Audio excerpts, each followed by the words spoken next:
ഒരു 60 വെച്ചാൽ എനിക്കൊരു ഐഡിയ ഉണ്ടായിരുന്നു എഞ്ചിനീയർ ആവണം. അപ്പൊ എഞ്ചിനീയർ ആവണമെങ്കിൽ ഏറ്റവും ബെസ്റ്റ് കോളേജ് IIT ആയതുകൊണ്ട് അവിടെ തന്നെ ഞാൻ എയിം ചെയ്തു. ഒരു സബ്ജക്ട് നമ്മളിങ്ങനെ അബാൻഡൻ ചെയ്യാൻ പാടില്ല, കാരണം പ്രത്യേകിച്ച് കെമിസ്ട്രി ഇല്ലെങ്കിൽ നിങ്ങൾക്ക് ടോപ്പ് റാങ്ക് കിട്ടാൻ പറ്റത്തില്ല. ഈ ഒരു സബ്ജക്ട് ഞാൻ പഠിക്കില്ല എന്ന് തോന്നിയിട്ടില്ല സബ്ജക്ട് അത് പിന്നെ കെമിസ്ട്രിയിൽ ഇനോർഗാനിക് ഭയങ്കര പാടായിരുന്നു എല്ലാം ഓർക്കാൻ. അതെനിക്ക് പഠിക്കണമെന്ന് ഒരു താല്പര്യമില്ല. ഇനി ഒരു അവസരം കിട്ടിയിട്ടുണ്ടെങ്കിൽ ഇനോർഗാനിക് തൊടൂല. ഇല്ല.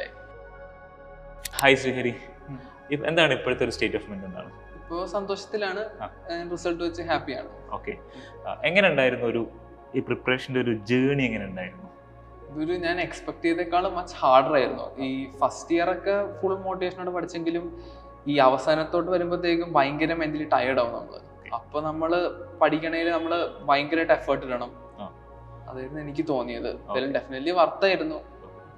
ഈ IIT ഒരു IIT കാരനാവണം എന്നുള്ളൊരു ഡ്രീം ശ്രീഹരിയെ സംബന്ധിച്ച് എപ്പോഴാണ് തുടങ്ങിയെന്ന് പറഞ്ഞിട്ടുണ്ടോ? ഞാൻ ഈ 6th സ്റ്റാൻഡേർഡ് വെച്ച് തന്നെ ഇതിനെപ്പറ്റി ആലോചിക്കുമായിരുന്നു, എനിക്ക് എന്ത് ചെയ്യണമെന്ന് ആഗ്രഹം ഉണ്ടെന്ന്. അപ്പോൾ ഞാൻ പണ്ടേ കോച്ചിങ് ചേർന്നായിരുന്നു. എന്നാലും ഞാൻ 11th ഉം 12th സീരിയസ് ആയിട്ട് അങ്ങനെ പഠിച്ചോളായിരുന്നു കോച്ചിങ്ങിൽ. അപ്പോൾ ഒരു 60 വെച്ചാൽ എനിക്കൊരു ഐഡിയ ഉണ്ടായിരുന്നു എഞ്ചിനീയർ ആവണം. അപ്പോൾ എഞ്ചിനീയർ ആവണമെങ്കിൽ ഏറ്റവും ബെസ്റ്റ് കോളേജ് IIT ആയതുകൊണ്ട് അവിടെ തന്നെ ഞാൻ എയിം ചെയ്തത്. അപ്പോൾ നമ്മുടെ കേരളത്തിനെ സംബന്ധിച്ച ഒരു പ്രത്യേകത എന്ന് വെച്ചാൽ IIT കുറിച്ച് ആളുകൾക്ക് അറിയില്ല, അഡ്വാൻസിനെ കുറിച്ച് അറിയില്ല. ജെയിമിനെ പോലും അവർ അറിയുന്നത് മേ ബി അവർ +1 അല്ലെങ്കിൽ +2 പഠിക്കുന്ന സമയത്തായിരിക്കും. ടീച്ചേഴ്സൊക്കെ ആയിരിക്കും ഈ കാര്യങ്ങൾ പറഞ്ഞു കൊടുക്കുന്നത്. അത് നമ്മളെ സംബന്ധിച്ച്, കേരളത്തിനെ സംബന്ധിച്ച് കുറച്ചുകൂടി നേരത്തെ അല്ലെങ്കിൽ മുന്നേ തന്നെ ഈ IIT കുറിച്ചും അല്ലെങ്കിൽ അഡ്വാൻസിനെ കുറിച്ചുള്ള വിവരങ്ങൾ കിട്ടേണ്ടതായിരുന്നില്ല. എന്താ ശ്രീഹരിക്ക് ആ കാര്യത്തിൽ തോന്നിയിട്ടുള്ളത്? അത് ശരിയാണ്, അത് നേരത്തെ അറിയേണ്ടതാണ്. അത് പിന്നെ പാരന്റ്സ് ഒരു എഫേർട്ട് എടുക്കണം. എൻ്റെ പാരന്റ്സ് പറഞ്ഞപ്പോഴാണ് ഞാനും അറിഞ്ഞത്. അല്ലെങ്കിൽ ഞാനും 6th സ്റ്റാൻഡേർഡ് വെച്ച് ഇത് നോക്കത്തില്ലല്ലോ അത്ര. ഓക്കെ, അതാണ്. ഇപ്പോൾ നമ്മൾ JEE എക്സാം ക്രാക്ക് ചെയ്തു, ദെൻ അഡ്വാൻസിൻ്റെ പ്രിപ്പറേഷൻ സ്റ്റാർട്ട് ചെയ്തു. ഇത് തമ്മിൽ ഒരു കമ്പാരിസൺ എങ്ങനെയാണ്? ഇതിൻ്റെ ഒരു എന്താ പറയുക, പ്രിപ്പറേഷനും അതിൻ്റെ പ്രിപ്പറേഷൻ്റെ ഒരു ഡെപ്തും ഒക്കെ എങ്ങനെയാണ്? മെയിൻസ് എന്ന് പറയുമ്പോഴത്തേക്കും കുറേ കാര്യങ്ങൾ ബൈ ഹാർട്ട് ചെയ്യണം. പിന്നെ എക്സാം ജനറലി ഈസിയർ ആണ് മെയിൻസ്. ആകെയുള്ള കാര്യം എന്ന് പറഞ്ഞാൽ കുറേ കാര്യങ്ങൾ ബൈ ഹാർട്ട് ചെയ്യണം. പിന്നെ മാത്സ് മെയിൻസിൽ ഇപ്പോൾ പാടാണ്. അഡ്വാൻസ് പക്ഷേ എല്ലാം നല്ല ഡെപ്ത് ആയിട്ട് അറിയണം. പക്ഷെ എൻ്റെ ബെനിഫിറ്റ് എന്താണെന്ന് പറഞ്ഞാൽ അഡ്വാൻസ് ഇച്ചിരിയും കൂടെ റിലാക്സ്ഡ് ആയിട്ട് എഴുതാം, സ്ലൈറ്റ്ലി മോർ റിലാക്സ്. കാരണം മെയിൻസിനകത്ത് ഒരു ടൈമിൻ്റെ റഷാണ്. അഡ്വാൻസിൽ ഇച്ചിരിയും കൂടെ സ്ലോ ആയിട്ട് എഴുതിയാലും ആക്യുറസി ഹൈ ആണെങ്കിൽ നമുക്ക് അടിപൊളി റാങ്ക് തന്നെ കിട്ടാൻ പറ്റും.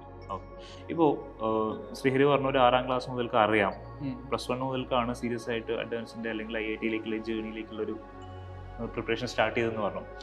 ഈ പ്രിപ്പറേഷൻ ജേർണിയിൽ ശ്രീഹരി എന്തെങ്കിലും തരത്തിലുള്ള മിസ്റ്റേക്കുകൾ വരുത്തിയായിട്ട് തോന്നുന്നുണ്ടോ?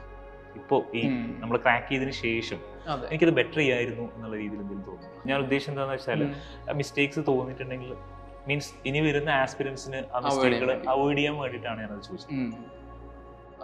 നമ്മുടെ ടീച്ചേഴ്സൊക്കെ നമ്മുടെ ഡൗട്ട്സ് എല്ലാം ക്ലിയർ ചെയ്യാൻ പറ്റി നമ്മൾ എപ്പോഴും ശ്രദ്ധിക്കേണ്ടതാണ്. കാരണം ചിലപ്പോൾ ഇപ്പം നമ്മുടെ ഡൗട്ട്സ് അത്ര നല്ലോണം അണ്ടർസ്റ്റാൻഡ് ചെയ്തില്ലെങ്കിൽ അത് എങ്ങനെയും ക്ലിയർ ആക്കിയേ പറ്റുള്ളൂ. നമ്മൾ തന്നെ എഫേർട്ട് എടുക്കണം. കാരണം ചിലപ്പോൾ ഇൻസ്റ്റിറ്റ്യൂട്ട് അതിനെ റിയലൈസ് ചെയ്യത്തില്ല, ഈ ടീച്ചറിന് നമ്മുടെ ഡൗട്ട് ക്ലിയർ ചെയ്യാൻ പറ്റുന്നില്ല. അപ്പം നമ്മൾ തന്നെ അത് പറഞ്ഞ് അത് ക്ലിയർ ചെയ്യിപ്പിക്കണം എങ്ങനെയും. അതാണ് നമ്മുടെ ഡൗട്ട്സ് ഇന്നതാണ് എന്നുള്ളത് കൃത്യമായിട്ട് ഫാക്കൽറ്റീസിനോട് പറയുകയും അവർ അത് ക്ലിയർ ചെയ്യുന്നവരെ നമ്മളതിന് വർക്ക് ചെയ്തുകൊണ്ടിരിക്കണം എന്നാണ്. അതെ, പിന്നെ എല്ലാ കോൺസെപ്റ്റിലും അഡ്വാൻസ് ലെവൽ ക്വസ്റ്റ്യൻസ് ചെയ്യാൻ പറ്റുമെന്ന് നോക്കണം. കാരണം അഡ്വാൻസ് ലെവൽ ക്വസ്റ്റ്യൻ ചെയ്യണമെങ്കിൽ നല്ലൊരു അണ്ടർസ്റ്റാൻഡിങ് വേണം. ആ അണ്ടർസ്റ്റാൻഡിങ് ഉണ്ടെങ്കിൽ നല്ലതാണ്. ഓക്കെ, ഇപ്പോൾ ശ്രീഹരിയെ സംബന്ധിച്ച് ഞാൻ ചോദിക്കുകയാണ്, ഇനി ഈ ചാപ്റ്റർ അല്ലെങ്കിൽ ഈ ഒരു സബ്ജക്റ്റ് ഞാൻ പഠിക്കില്ല എന്ന് തോന്നിയിട്ടില്ല? അത് പിന്നെ കെമിസ്ട്രിയിൽ ഇനോർഗാനിക് ഭയങ്കര പാടായിരുന്നു എല്ലാം ഓർക്കാൻ. അതെനിക്ക് പഠിക്കണമെന്ന് ഒരു താല്പര്യമില്ല. ഓക്കെ, ഇനി ഒരു അവസരം കിട്ടിയിട്ടുണ്ടെങ്കിൽ ഇനോർഗാനിക് തൊടൂല. ഇല്ല. ഓക്കെ, അങ്ങനെയാണെങ്കിൽ ഏറ്റവും ഇഷ്ടപ്പെട്ട സബ്ജക്ട് അല്ലെങ്കിൽ ചാപ്റ്റേഴ്സ് ഏതാണ്? എനിക്ക് മാത്സ് ആയിരുന്നു ഏറ്റവും ഇഷ്ടം പണ്ടേ. കാരണം മാത്സ് കുറേ ടൈം സ്പെൻഡ് ചെയ്ത് എനിക്ക് ഇഷ്ടമായിരുന്നു. പിന്നെ കെമിസ്ട്രിയിൽ അയണിക്കും അങ്ങനത്തെ കുറേ കെമിസ്ട്രിയിൽ ഫിസിക്കൽ കെമിസ്ട്രി എനിക്ക് ഭയങ്കര ഇഷ്ടമായിരുന്നു. മാത്സ് പിന്നെ എല്ലാ ചാപ്റ്റേഴ്സും എനിക്ക് ഭയങ്കര ഇഷ്ടമായിരുന്നു. ഫിസിക്സ് ജനറലി എനിക്ക് ഇൻട്രസ്റ്റ് ഇച്ചിരി കൂടെ കുറവായിരുന്നു. എന്നാലും പിന്നെ നമ്മൾ കുറേ പ്രാക്ടീസ് ചെയ്യുമ്പോഴത്തേക്കും ഇവഞ്ച്വലി ഇൻട്രസ്റ്റ് വരും. അപ്പോൾ ഈ പ്രിപ്പറേഷൻ്റെ സമയത്ത് എന്തെങ്കിലും തരത്തിലുള്ള പ്രത്യേകമായിട്ടുള്ള ഒരു സ്ട്രാറ്റജി എന്തെങ്കിലും ഫോളോ ചെയ്തിട്ടുണ്ടായിരുന്നോ? ഞാനാണെങ്കിലും എന്നും ക്ലാസ് കഴിഞ്ഞിട്ട് സാറിന് വരുന്ന ഹോംവർക്ക് എല്ലാം ചെയ്യണം, റിവൈസ് ചെയ്യണം. എന്നും ഒരു 11th മുതൽ തന്നെ എന്നും ഒരു 12 hours ഒക്കെ പഠിക്കാൻ നോക്കണം. കാരണം ഇപ്പൊ കോമ്പറ്റീഷൻ ഭയങ്കരമായിട്ട് റൈസ് ചെയ്യണം. അപ്പൊ ഇങ്ങനെ ചെയ്താലേ നമുക്ക് കീപ്പ് അപ്പ് ചെയ്യാൻ പറ്റത്തുള്ളൂ. ഞാൻ പറയുന്നത് മെയിൻലി അതാണ്, ഹോംവർക്ക് എല്ലാം തീർക്കണം, കോൺസെപ്റ്റ് ക്ലിയർ ആയിക്കണം. എൻ്റെ എന്നും ഒരു 12 hours ഒക്കെ പഠിക്കണമെന്നുള്ള ഒരു എയിം വേണം. എൻ്റെ മോട്ടിവേറ്റഡ് ആയിട്ട് ചെയ്യണം. ഇത് എങ്ങനെയാ കൺസിസ്റ്റന്റ് ആയിട്ട് മുന്നോട്ട് കൊണ്ടുപോകുന്നത്? അത് ഈ ടെസ്റ്റുകളിലൊക്കെ നല്ല മാർക്ക് കിട്ടുമ്പോഴത്തേക്ക് ഒരു മോട്ടിവേഷൻ ആണ്. പിന്നെ നമ്മുടെ പാരന്റ്സ് നമുക്ക് മോട്ടിവേഷൻ തരും. അപ്പൊ അതെല്ലാം കൂടെ നമ്മൾ വെച്ച് നമ്മൾ ഡ്രിവൺ ആവണം. അതാണ് കാര്യം. അപ്പൊ ഇനി വരുന്ന ആസ്പിരൻസിനോട് നിങ്ങൾ ഇത് മസ്റ്റ് ആയിട്ട് ചെയ്യണം, ഇത് നിങ്ങളുടെ പ്രിപ്പറേഷന് വളരെ ഹെൽപ്ഫുൾ ആവും എന്ന് തോന്നിയിട്ടുള്ള ഒരു കാര്യം എന്താണ്? എനിക്ക് ഏറ്റവും പറയാനുള്ളത്, ഞാനാണെങ്കിൽ പ്രിപ്പയർ ചെയ്യുന്ന സമയത്ത് ഞാൻ കുറെ കോൺസെപ്റ്റ്സ് ഒക്കെ ഞാൻ അത്ര ഡെപ്തി പഠിച്ചില്ല. കാരണം എനിക്ക് അറിയില്ലായിരുന്നു ഇത്രയും ഡെപ്തി പഠിക്കേണ്ട ആവശ്യം ഉണ്ടെന്ന്. അപ്പോൾ ഈ അഡ്വാൻസ് ക്വസ്റ്റ്യൻസ് എല്ലാം നല്ല ക്ലിയർ ആയിട്ട് സോൾവ് ചെയ്യാൻ പറ്റണം. ലൈക്ക് അതിലെ എല്ലാ സ്റ്റെപ്പും നല്ലോണം ക്ലിയർ ആയിട്ട് അണ്ടർസ്റ്റാൻഡ് ചെയ്ത് സോൾവ് ചെയ്യാൻ പറ്റുവാണെങ്കിൽ അത് നമ്മൾ ഉറപ്പ് വരുത്തേണ്ടതാണ്. കാരണം ഞാനൊരു 12th ഒക്കെ അവസാനം വെച്ചാണ് കുറെ കോൺസെപ്റ്റ് ഒക്കെ ഞാൻ ഇൻഡെപ്ത് പഠിച്ചത്. കാരണം ഞാനൊരു മെയിൻസിനേക്കാളും ഹയർ ലെവലേ പഠിച്ചുള്ളൂ, അഡ്വാൻസ് ലെവൽ അത്രയും പഠിച്ചില്ലായിരുന്നു. അപ്പോൾ അത് നേരത്തെ പഠിക്കുകയാണെങ്കിൽ നല്ലതാണ്. അത് എല്ലാവരും ശ്രദ്ധിക്കേണ്ട ഒരു കാര്യമാണ്. കാരണം ചിലപ്പോൾ നമ്മൾ റിയലൈസ് ചെയ്യത്തില്ല. കാരണം നമ്മൾ എഴുതുന്ന ടെസ്റ്റുകളും മെയിൻസ് ലെവലായിരിക്കും. അപ്പോൾ നമ്മൾ റിയലൈസ് ചെയ്യത്തില്ല ഇതിലൊരു ഹയർ ലെവലിൽ പഠിക്കേണ്ട ആവശ്യം ഉണ്ടെന്ന്. അപ്പോൾ അഡ്വാൻസിന്റെ PYQs ഒക്കെ ചെയ്യുമ്പോഴത്തേക്ക് അത് മനസ്സിലാവും. അപ്പോൾ ഈ ഇതേപോലെ തന്നെ മറ്റൊരു ക്വസ്റ്റ്യൻ ആണ്, ഇനി ഈ കാര്യങ്ങൾ നിങ്ങൾ ഒരിക്കലും ചെയ്യാൻ പാടില്ല, കാരണം മേ ബി ഇങ്ങനെ ചെയ്തു കഴിഞ്ഞെങ്കിൽ നിങ്ങളുടെ പ്രിപ്പറേഷൻ അത് ദോഷകരമായിട്ട് ബാധിക്കും, നെഗറ്റീവായിട്ടുള്ള ഒരു ഇമ്പാക്ട് ഉണ്ടാക്കാൻ സാധ്യതയുണ്ട് എന്ന് തോന്നിയിട്ടുള്ളൊരു കാര്യം ഉണ്ടാവും? അതെ, ഈ കെമിസ്ട്രി ഒന്നും അബാൻഡൻ ചെയ്യരുത്. ഒരു സബ്ജക്ട് നമ്മളിങ്ങനെ അബാൻഡൻ ചെയ്യാൻ പാടില്ല. കാരണം പ്രത്യേകിച്ച് കെമിസ്ട്രി ഇല്ലെങ്കിൽ നിങ്ങൾക്ക് ടോപ്പ് റാങ്ക് കിട്ടാൻ പറ്റത്തില്ല. കാരണം ഏത് ടോപ്പറിനടുത്ത് ചോദിച്ചാലും ഹയസ്റ്റ് മാർക്ക് കെമിസ്ട്രിയിലേ വരത്തുള്ളൂ. കാരണം ആ എക്സാമിൽ കെമിസ്ട്രി ആയിരിക്കും ഏറ്റവും വേഗത്തിൽ ആൻസർ കിട്ടാൻ പറ്റാവുന്നത്. മാത്സ് ഒക്കെ എത്ര അറിയാമെങ്കിലും നല്ല ട്രിക്കി ആയിട്ട് ചോദിച്ചാൽ നമുക്ക് കിട്ടത്തില്ല കെമിസ്ട്രി. അപ്പോൾ അത് കുറെ പേര് എനിക്ക് അറിയുന്ന ഒരു കെമിസ്ട്രിയാണെങ്കിൽ അകറ്റി മാറ്റും. കാരണം കെമിസ്ട്രി അത്ര രസമില്ലെന്ന് മിക്കവർക്കും തോന്നും. പക്ഷെ അത് നമുക്ക് ഒരു ചോയ്സ് ഇല്ല, അത് പഠിച്ചേ പറ്റുള്ളൂ നല്ലോണം. ഇപ്പോൾ VCM എല്ലാം നമ്മൾ തെറോമായിട്ട് പഠിക്കുക തന്നെ വേണം, കൺസെപ്റ്റുകൾ ക്ലിയർ കട്ടായിട്ട് നമ്മൾ മനസ്സിലാക്കുക തന്നെ വേണം ലാംഗ്വേജിനെ സംബന്ധിച്ച്. പിന്നെ 3 സബ്ജക്റ്റും ഈക്വലി ശ്രദ്ധിക്കണം. കാരണം ചിലവരാണെങ്കിൽ, ഞാൻ കണ്ട ചിലവർക്കാണെങ്കിൽ ഹൈ മാർക്സ് കിട്ടിയിട്ട് കട്ട് ഓഫ് ക്ലിയർ ചെയ്ത വരും ചില സബ്ജക്റ്റിൽ. അപ്പൊ അങ്ങനെ ആവാതെ, അത് റെയർ കേസാണ്, അങ്ങനെ ആവാതെ ശ്രദ്ധിക്കേണ്ടതാണ്. നമ്മൾ ജെയിനെ സംബന്ധിച്ച് നമുക്കറിയാം, ജെ ആണെങ്കിലും അഡ്വാൻസ് ആണെങ്കിലും ഇന്ത്യയിലെ ഏറ്റവും ടഫസ്റ്റ് ആയിട്ടുള്ള എക്സാംസിൽ ഒന്നാണ് അഡ്വാൻസ് എന്ന് പറയുന്നത്. അപ്പോൾ അതുകൊണ്ട് തന്നെ തീർച്ചയായിട്ടും ഈ എക്സാം ഹോളിലുള്ള സ്ട്രെസ് എന്ന് പറയുന്നത് വളരെ പ്രധാനപ്പെട്ടാണ്. നമ്മൾ എത്ര പ്രിപ്പയർ ചെയ്തിട്ടുണ്ടെങ്കിലും, പ്രിപ്പറേഷൻ മുന്നോട്ട് പോയിട്ടുണ്ടെങ്കിലും, അത്രയും പ്രിപ്പറേഷൻ നമ്മൾ അത്രയും കോൺഫിഡൻ്റ് ആണെങ്കിൽ പോലും എക്സാം ഹോളിൽ ഉണ്ടാകുന്ന സ്ട്രെസ് എന്ന് പറയുന്നത് നമ്മുടെ എക്സാമിനെ വലിയ രീതിയിൽ ബാധിക്കും. അതെങ്ങനെയാണ് ഓവർകം ചെയ്യുക? അത് ഞാൻ ഡീൽ ചെയ്ത വേ എന്ന് പറഞ്ഞാൽ, നമ്മളാണെങ്കിൽ ഒരിക്കലും റാങ്ക്സിനെ പറ്റി ആലോചിക്കരുത് പഠിക്കുന്ന സമയത്ത്. ആകെ ആലോചിക്കേണ്ടത് ഇത്രയും മാർക്ക് എനിക്ക് കിട്ടണം. ഞാൻ എക്സാം എഴുതുമ്പോൾ ഞാൻ ആലോചിക്കും, ഓക്കെ എനിക്കൊരു 240 മാർക്ക് കിട്ടിക്കഴിഞ്ഞാൽ എനിക്ക് 1000-ന്റെ റാങ്ക് വരുമെന്ന് വരും. അപ്പം അങ്ങനെ ഓർക്കുമ്പോഴത്തേക്കും പ്രശ്നമില്ല. പക്ഷെ ഞാൻ എഴുതുന്ന സമയത്ത് ഞാനിപ്പോൾ എല്ലാവരെയും പറ്റി ആലോചിക്കുകയാണെങ്കിൽ അതൊരു ഭയങ്കര ഹെവി ആയിട്ട് തോന്നും. പക്ഷെ ഈ ഒരു ക്വസ്റ്റ്യൻ കറക്റ്റായി അടുത്ത ക്വസ്റ്റ്യൻ ചെയ്യുമ്പോഴത്തേക്കും എൻ്റെ റാങ്ക് കൂടുന്നു. അങ്ങനെ ചിന്തിക്കുമ്പോൾ എനിക്കൊരു സമാധാനം ഉണ്ടായിരുന്നു. അപ്പോൾ ഞാൻ മെയിൻലി അങ്ങനെ ചിന്തിച്ച് എഴുതിയത്. അപ്പോൾ എനിക്ക് ടെൻഷൻ ഇല്ലായിരുന്നു. പിന്നെ ഈ എക്സാം പേപ്പർ പാടാണെങ്കിൽ നമ്മൾ സന്തോഷിക്കണം. കാരണം എന്ന് വെച്ചാൽ കുറേ പേര് പാട് കാരണം പാനിക് ആവും. അപ്പോൾ നമുക്കതൊരു ബെനിഫിറ്റ് ആണ്. നമ്മളപ്പോൾ കാമായിട്ട് എഴുതി കഴിഞ്ഞാൽ നമുക്കത് ബെനിഫിഷ്യലാണ്. അപ്പോൾ എപ്പോഴും നമ്മൾ മെന്റലി ഭയങ്കര സ്ട്രോങ് ആയിരിക്കണം. അത് JEE ടെസ്റ്റ് ചെയ്യുന്നൊരു വലിയ കാര്യം തന്നെയാണ്. അപ്പോൾ നമ്മൾ ഈ പറഞ്ഞ സ്ട്രെസ് ഒഴിവാക്കാൻ മോക്ക് ടെസ്റ്റുകൾ എത്രത്തോളം നമ്മളെ സഹായിക്കും? മോക്ക് ടെസ്റ്റുകൾ നല്ലോണം സഹായിക്കും. ഞാൻ കുറേ മോക്ക് ടെസ്റ്റ് ഒക്കെ എഴുതിക്കൊണ്ട് ഈ സില്ലി മിസ്റ്റേക്സ് ഒക്കെ കുറേ നമുക്ക് അവോയ്ഡ് ചെയ്യാൻ പറ്റും മോക്ക് ടെസ്റ്റ് എഴുതി പ്രാക്ടീസ് ചെയ്യുമ്പോഴത്തേക്കും. മോക്ക് ടെസ്റ്റ് എന്തായാലും മസ്റ്റാണ്. ഞാൻ ഈ അഡ്വാൻസ്ഡ് അവസാനം ആകുമ്പോഴത്തേക്കും എല്ലാ 3 daysഉം ഒരു മോക്ക് ടെസ്റ്റ് എഴുതും. പിന്നെ ഏറ്റവും ഇമ്പോർട്ടൻ്റ് അത് എന്തായാലും അനലൈസ് ചെയ്യണം. അനലൈസ് ചെയ്തില്ലെങ്കിൽ ഒരു കാര്യമില്ല. കാരണം നമ്മൾ എങ്ങനെ തെറ്റിയത്, എന്തുകൊണ്ട് തെറ്റി, ആൻസർ കിട്ടാൻ പോയിട്ട് കാര്യമില്ല. കിട്ടി ആ 3 മിനിറ്റിൽ എത്ര വെച്ചാൽ ആൻസർ കിട്ടിയിരിക്കണം. അത് എന്തുകൊണ്ട് കിട്ടിയില്ല, എല്ലാം പ്രോപ്പറായിട്ട് അനലൈസ് ചെയ്ത് ചെയ്യണം. പിന്നെ കുറേ മെറ്റീരിയൽസ് വേണം. എല്ലാം കൂടെ ചെയ്യാൻ പോയാൽ പാടായിരിക്കും. ഇപ്പം ഏതെങ്കിലും ഒരു മെറ്റീരിയൽ സ്റ്റിക്കിങ് ചെയ്ത് അത് ഫുള്ളി കംപ്ലീറ്റ് ചെയ്യണം. അത് പഠിച്ച കാര്യങ്ങൾ കൃത്യമായിട്ട് നമുക്ക് അത് യൂസ് ചെയ്യാൻ പറ്റണം. ഈ എക്സാം ഹോളിൽ എന്തെങ്കിലും സ്ട്രാറ്റജി മീൻസ് നമ്മൾ കെമിസ്ട്രി ആണോ അല്ലെങ്കിൽ ഫിസിക്സ് ആദ്യം എഴുതുന്നത്, എത്ര സമയം കൊടുക്കുക, ഇങ്ങനെ എന്തെങ്കിലും തരത്തിലുള്ള സ്ട്രാറ്റജി യൂസ് ചെയ്തിട്ടുണ്ട്? എൻ്റെ സ്ട്രാറ്റജി എന്ന് പറഞ്ഞാൽ ഞാൻ കെമിസ്ട്രി 30 minutes സ്പെൻഡ് ചെയ്യും, പറ്റുന്നത്ര ആൻസർ ചെയ്യും. അത് കഴിഞ്ഞിട്ട് ഫിസിക്സിൽ ഒരു ക്ലോസ് ടു 1 hour സ്പെൻഡ് ചെയ്യും.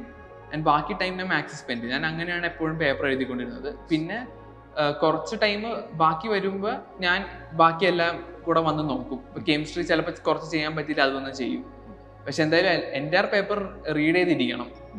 അത് പിന്നെ ഈ കുറെ മോക്ക് ടെസ്റ്റ് എഴുതിയൊക്കെ നമ്മുടെ സ്പീഡ് ബെറ്റർ ആവും. അപ്പോൾ ഇതൊരു ഇഷ്യൂ ആവത്തില്ല. കുറെ മോക്ക് ടെസ്റ്റ് എഴുതിയ സെറ്റായി. അതെ അതെ. അപ്പോൾ ഞാൻ അതിലൊരു കാര്യം എന്ന് വെച്ചാൽ, ശ്രീഹരിന്റെ ടാക്ടിക് അല്ലെങ്കിൽ സ്ട്രാറ്റജി ഇതാണെന്ന് പറഞ്ഞു. ഒരാള് എങ്ങനെയാണ് ഈ സ്ട്രാറ്റജി മനസ്സിലാവുക? നമുക്കൊരു എക്സാം ഹോളിൽ ചെന്ന് കഴിഞ്ഞാൽ നമ്മൾ എക്സാം എഴുതി, പക്ഷേ ഈ ആസ്പിരന്റിന് എങ്ങനെയാണ് സ്ട്രാറ്റജി ഉണ്ടാക്കിയെടുക്കാൻ കഴിയുക? അത് ഈ കുറെ മോക്ക് ടെസ്റ്റ് എഴുതിയേക്ക് നമ്മൾ തന്നെ പല പല സ്ട്രാറ്റജി ട്രൈ ചെയ്യണം. കാരണം ഈ മോക്ക് ടെസ്റ്റുകളിൽ മാർക്ക് കുറഞ്ഞാലും കാര്യമില്ല, ഇതൊരു ആരും നോക്കാൻ പോകുന്നില്ല. അപ്പോൾ നമ്മൾ ഈ മോക്ക് ടെസ്റ്റ് എഴുതുമ്പോഴത്തേക്കും നമ്മുടെ പല പല സ്ട്രാറ്റജി ട്രൈ ചെയ്യണം. ഞാനിപ്പോൾ ചിലപ്പോൾ ഫിസിക്സ് വെച്ച് തുടങ്ങി ട്രൈ ചെയ്തിട്ടുണ്ട്, ചിലപ്പോൾ ഫിസിക്സിന്റെ അവസാനം തുടങ്ങി ട്രൈ ചെയ്തിട്ടുണ്ട്. അപ്പോൾ ഇങ്ങനത്തെ കുറെ സ്ട്രാറ്റജീസ് നമ്മൾ ട്രൈ ചെയ്ത് നോക്കണം. അതിനാണ് ഈ മോക്ക് ടെസ്റ്റുകളുടെ ഒരു ബെനിഫിറ്റ് ആണ്. പിന്നെ ഈ റാങ്ക്സ് ഒക്കെ ഉള്ള ടെസ്റ്റ് എഴുതുന്നതാണ് നല്ലത്. അപ്പൊ പിന്നെ നമുക്ക് തന്നെ ഒരു മോട്ടിവേഷൻ കിട്ടും. ഓക്കെ, ഈ റാങ്ക് കൂടാൻ വേണ്ടി നമുക്കൊരു ഡ്രൈവ് കാണും. തീർച്ചയായിട്ടും. അപ്പോൾ മോക്ക് ടെസ്റ്റ് എന്ന് പറയുന്നത് മാർക്കിനേക്കാൾ അപ്പുറത്തേക്ക് നമുക്ക് സ്ട്രാറ്റജി ബിൽഡപ്പ് ചെയ്യാനും പിന്നെ ടൈം മാനേജ്മെന്റ് ആണ്. ടൈം മാനേജ്മെന്റ് ഒരു വലിയ കാര്യമാണ്. ഓക്കെ, ഇപ്പോൾ പലതരത്തിലുള്ള ട്രെൻഡുകൾ നമ്മുടെ സൊസൈറ്റിയിലുണ്ട്. ട്രെൻഡിങ് കോഴ്സുകളുണ്ട്, ട്രെൻഡിങ് ജോബുകളുണ്ട്. ഈ ഒരു കാലഘട്ടത്തിൽ എന്തുകൊണ്ട് ശ്രീഹരി ഒരു IIT കാരനാകണം എന്ന് തീരുമാനിച്ചത്? അല്ലെങ്കിൽ ഇത് ഈ വരുന്ന ആസ്പിരൻസിന് വേണ്ടിയിട്ട് നമുക്കറിയാം, നിങ്ങൾ എന്തിനു വേണ്ടിയിട്ടാണ് ഒരു IIT കാരനാവേണ്ടത് എന്നാണ് ശ്രീഹരിക്ക് തോന്നുന്നത്? നിങ്ങൾക്കാണെങ്കിൽ ഇപ്പോൾ മാത്സ് സയൻസിൽ വളരെയധികം ഇൻട്രസ്റ്റ് ഉണ്ടെങ്കിൽ, അത് ഈ ജോലി ചെയ്യാനുള്ള ആഗ്രഹം ഉണ്ടെങ്കിൽ ഞാനിത് ഡെഫിനറ്റ്ലി റെക്കമെൻഡ് ചെയ്യും. കാരണം എനിക്ക് പണ്ടേ മാത്സും സയൻസിലും ഭയങ്കര ഇൻട്രസ്റ്റ് ഉണ്ടായിരുന്നു. അപ്പം ഞാൻ ഓർത്തോക്കെ എന്തായാലും എഞ്ചിനീയറിംഗ് ആണ് എനിക്ക് താല്പര്യം. അപ്പോൾ പിന്നെ ഞാൻ ഓർത്തോക്കെ ഇതിന് എൻ്റെ മാക്സിമം എഫേർട്ട് ട്രൈ ചെയ്യണം. ഇപ്പോൾ ഏറ്റവും ബെസ്റ്റ് കോളേജ് IIT തന്നെയാണ്. നമ്മളെപ്പോഴും വർക്ക് ചെയ്യുമ്പോഴത്തേക്ക് ടാർഗറ്റ് ഏറ്റവും ഹയസ്റ്റ് സെറ്റ് ചെയ്യണം. കാരണം അപ്പോൾ പിന്നെ അതിൻ്റെ അടി വീണാലും ഒരു നല്ല പൊസിഷനിലായിരിക്കും. ഇപ്പോൾ ഒരു JEE പ്രിപ്പയർ ചെയ്യുന്ന അല്ലെങ്കിൽ അഡ്വാൻസിന് പ്രിപ്പയർ ചെയ്യുന്ന ഒരാളെ സംബന്ധിച്ചുണ്ടാകുന്ന ഒരു പ്രശ്നമാണ് ബാക്ക്ലോഗുകൾ എന്ന് പറയുന്നത്. ഈ ബാക്ക്ലോഗുകൾ എങ്ങനെയാണ് നമുക്ക് ടാക്കിൾ ചെയ്യാൻ പറ്റുക? അതിനെന്തെങ്കിലും സ്ട്രാറ്റജി ശ്രീഹരിക്ക് ഇനി വരുന്നവർ ആസ്പിരൻസിനോട് പറയാം? ബാക്ക്ലോഗ്സ് കുറെ ഉണ്ടെങ്കിൽ നമ്മൾ ഏറ്റവും ഇമ്പോർട്ടൻറ്റ് ചാപ്റ്റേഴ്സ് അതിന് ആദ്യം തീർക്കാൻ നോക്കണം. അത് നമ്മൾ എങ്ങനെ ഏറ്റവും ഇമ്പോർട്ടൻറ്റ് എന്ന് പറഞ്ഞാൽ നമ്മളിപ്പോൾ PYQs നോക്കുമ്പോഴത്തേക്ക് നമുക്ക് മനസ്സിലാവും ഏതൊക്കെ ചാപ്റ്ററിൽ നിന്നാണ് കൂടുതൽ ചോദിക്കുന്നത്. അപ്പോൾ ആ ചാപ്റ്റേഴ്സിലെല്ലാം നമ്മൾ 100% ക്ലിയർ ആയിരിക്കണം. ബാക്ക്ലോഗ്സ് എന്തായാലും അവോയ്ഡ് ചെയ്യാൻ നോക്കണം. പക്ഷെ വരുവാണെങ്കിൽ ഇതാണ് എൻ്റെ ബെസ്റ്റ് ഐഡിയ. നമ്മൾ ഏറ്റവും വെയിറ്റേജ് ഉള്ള ചാപ്റ്റേഴ്സ് കാണും, അതിന് നമ്മൾ കൂടുതൽ പ്രയോറിറ്റി കൊടുക്കണം. അത് ഫോർ എക്സാമ്പിൾ മാത്സിൽ മേട്രിസസിൽ നിന്ന് എല്ലാ വർഷവും ഒരു ക്വസ്റ്റ്യനിലും ചോദിക്കും. അപ്പൊ അങ്ങനത്തെ ഒക്കെ ചാപ്റ്റേഴ്സിലൊക്കെ എഫേർട്ട് ഇടുന്നത് നല്ലതാണ്. അപ്പം ഇനി വരുന്ന ആസ്പിരൻസിനോട് ശ്രീഹരി എന്തെങ്കിലും പറയാനുണ്ടോ? JEE അറ്റൻഡ് ചെയ്യാൻ പോകുന്ന അല്ലെങ്കിൽ JEE അഡ്വാൻസ് അറ്റൻഡ് ചെയ്യാൻ പോകുന്ന ആസ്പിരൻസിനോട്? ഈ ബാക്ക്ലോഗ്സ് വരുവാണെങ്കിൽ ഒന്നും ഒട്ടും ചെയ്യാതെ വിട്ടുപോകരുത്. കാരണം ചിലപ്പോൾ അവരൊരു എല്ലാ ഭാഗത്തു നിന്നും ഒരു മീഡിയം ക്വസ്റ്റ്യൻ ചോദിച്ചാൽ നമുക്ക് കിട്ടാൻ പറ്റേണ്ടതായിരിക്കണം. ആ രീതിയിൽ നമ്മൾ ബാക്ക്ലോഗ്സ് എന്തായാലും ക്ലിയർ ചെയ്യണം. കാരണം ഇപ്പോൾ ചിലപ്പോൾ നമുക്ക് ഒട്ടും അറിയാത്ത ഒരു സാധനത്തിൽ നിന്ന് ഒരു മീഡിയം ക്വസ്റ്റ്യൻ ചോദിച്ചാൽ അത് കിട്ടാതെ വരാൻ പാടില്ല. പിന്നെ എനിക്കുള്ള മെസ്സേജ് എന്ന് പറഞ്ഞാൽ ഇപ്പോൾ ഭയങ്കര പാടായിരിക്കും, ഈ അഡ്വാൻസ് ഹാർഡർ ആൻഡ് ഹാർഡർ ആയിക്കൊണ്ടിരിക്കും. പക്ഷെ അതൊന്നും നമ്മൾ ആലോചിക്കേണ്ട. ആകെ ആലോചിക്കേണ്ടത് നിങ്ങളുടെ വർക്ക് തീർക്ക്, നിങ്ങളുടെ ബെസ്റ്റ് ചെയ്യാൻ നോക്കുക. എത്ര കിട്ടിയാലും നിങ്ങളുടെ ബെസ്റ്റ് എഫർട്ട് ഇട്ട് കഴിഞ്ഞാൽ ഒരു റിഗ്രറ്റ് വരത്തില്ല. കാരണം നമുക്ക് അത്രയല്ലേ ചെയ്യാൻ പറ്റുള്ളൂ. നമ്മുടെ ബെസ്റ്റ് കേപ്പബിലിറ്റി നമുക്ക് അപ്പം എക്സാമിൽ ചെയ്യാൻ പറ്റണം, അത്ര ഉള്ളൂ. ഹാർഡ് വർക്ക് ചെയ്തുകൊണ്ടേ ഇരിക്കുക, സെൽഫ് മോട്ടിവേറ്റഡ് ആയിട്ട് തന്നെ. ഓക്കെ, തീർച്ചയായിട്ടും ശ്രീഹരിയുടെ എല്ലാ തരത്തിലുള്ള സ്വപ്നങ്ങളും നിറവേറാൻ കഴിയട്ടെ. നല്ല ബെസ്റ്റ് IIT തന്നെ, അല്ലെങ്കിൽ എന്താണോ ശ്രീഹരിയുടെ ഡ്രീം, ആ ഡ്രീമിലേക്ക് എത്താൻ കഴിയട്ടെ. എല്ലാവിധ ആശംസകളും. Thank you.